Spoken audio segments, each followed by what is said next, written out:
नमस्कार दोस्तों, कुमार अभिषेक की खबर में एक बार फिर से आपका स्वागत है। जैसा कि आपको पता है कि अक्टूबर-नवंबर में बिहार में विधानसभा चुनाव होने वाले हैं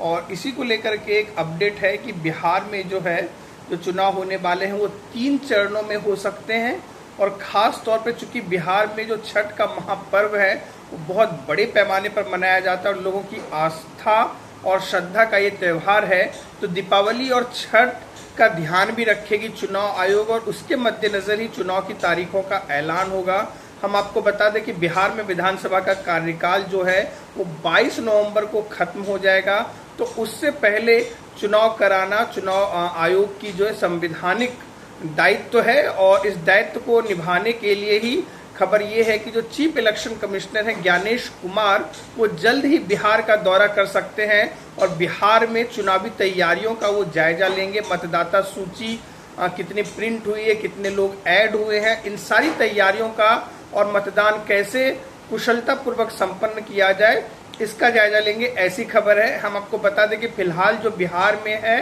वो नीतीश कुमार के नेतृत्व में एनडीए की सरकार है, जिसमें सबसे बड़ी साझेदार जो है वो भारतीय जनता पार्टी है। अगर विधायकों के दृष्टिकोण से देखें तो वहीं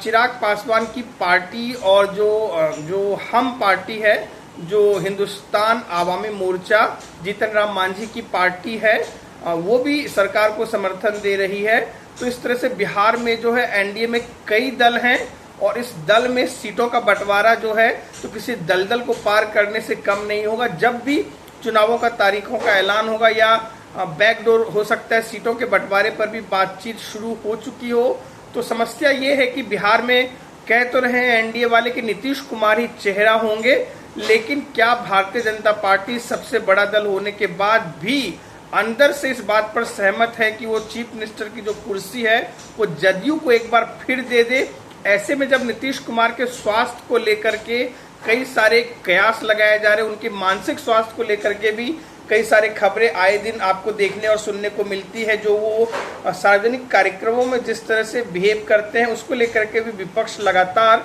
नीतीश कुमार और एनडीए सरकार पर निशाना साधता रहा है। तो ऐसे में बिहार विधानसभा का जब भी चुनाव की घोषणा होगा तो सीटों का जो बंटवारा होगा और मुख्यमंत्री का चेहरा निश्चित तौर पर एक बड़ा मुद्दा होगा। तो वहीं दूसरी तरफ राष्ट्रीय जनता दल वाले नेतृत्व की जो गठबंधन है, जिसको कि महागठबंधन का नाम देते हैं, जिसमें कि कांग्रेस और वाम दल तो शामिल हैं ही, लेकिन वहाँ भी जो है फिलहाल लालू परिवार में जिस तरह से विवाद चल रहा है और बड़े बेटे तेज प्रताप को पार्टी और परिवार से अलग कर दिया गया है, तो वो भी एक बड़ा मुद्दा रहेगा आने वाले चुनाव में। ऑलरेडी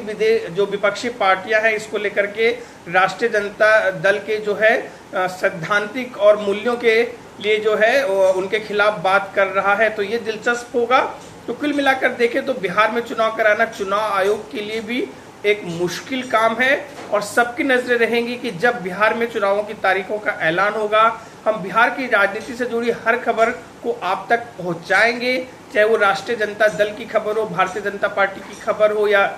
जनता दल यूनाइटेड की खबर हो। और दूसरी बात ये भी निकलकर सामने आ रही है कि चिराग पासवान जो फिलहाल केंद्रीय मंत्री हैं, लोक जनशक्ति पार्टी रामविलास पासवान गुट के अध्यक्ष भी हैं, उन्होंने भी विधानसभा चुनाव लड़ने के संकेत दिए हैं। तो क्या जो है बिहारी फर्स्ट का उनका नारा एलजेपी को परफॉर्मेंस के हिसाब से बिहार में आगे ला पाएगा? अगर चिराग पासवान चुनाव लड़ते हैं तो निश्चित तौर पर ये एलजेपी के लिए एक संजीवनी बूटी का काम करेगा और उनकी पार्टी को इसका फायदा होगा। लेकिन सवाल वही है कि एलजेपी को कितनी सीटें मिलेंगी चुनाव लड़ने के लिए, ये देखना भी दिलचस्प होगा। धन्यवाद।